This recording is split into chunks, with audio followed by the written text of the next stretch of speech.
গত 25শে জুলাই রাত্রি অনুমান 10টা নাগাদ এটাই থানাধীন কৈলাসবাড়িতে একটা মারামারির ঘটনা ঘটেছিল। সেখানে থানিয়েল দেববর্মা এবং কাথার দেববর্মা দুজনকে খুব ব্রুটালি মারা হয়েছিল। সেই ব্যাপারে 3 জনের বিরুদ্ধে একটা কেস রেজিস্টার হয়েছিল সিধাই থানায়। তারা হলো সমরেন্দ্র দেববর্মা, সন্তোষ দেববর্মা এবং রাকেশ দেববর্মা। যাদেরকে মারা হয়েছিল তাদের মধ্যে থেকে একজন থানিয়েল দেববর্মা গত 1/8 এই মাসের 1 তারিখে জিবি হাসপাতালে মারা যায়। তো সেই ব্যাপারে আমরা একটা খুনের মামলা রেজিস্টার করি। তো সেই মামলায় যারা আসামি ছিল তারা পলাতক ছিল। তাদের মধ্যে 2 জনকে আজকে আমরা অ্যারেস্ট করেছি। তাদের নাম সমরেন্দ্র দেববর্মা এবং সন্তোষ দেববর্মা। তারা কি মূল অভিযুক্ত? মূল অভিযুক্ত, এফআইআর নাম ছিল তাদের। আর কেউ কি যুক্ত আছে? আরেকজন আছে রাকেশ দেববর্মা, সে এখনো পলাতক।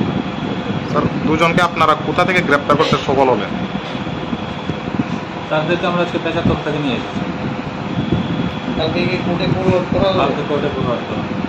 এই মানছে। স্যার, এই ঘটনার পরিপ্রেক্ষিতে এখনো পর্যন্ত এলাকার পরিস্থিতি কোন পর্যায়ে আছে? যাদের ভিকটিম ফ্যামিলি তাদের মধ্যে তারা খুবই ইমোশনাল হয়ে আছে। এটার জন্য এতদিন হয়ে গেছে আসামিটা গ্রেপ্তার হয়নি। আজকে আমরা 2 জনকে অ্যারেস্ট করতে পেরেছি এবং অ্যাসিস্ট্যান্ট তাদের পরিবারকে আমরা দেবো।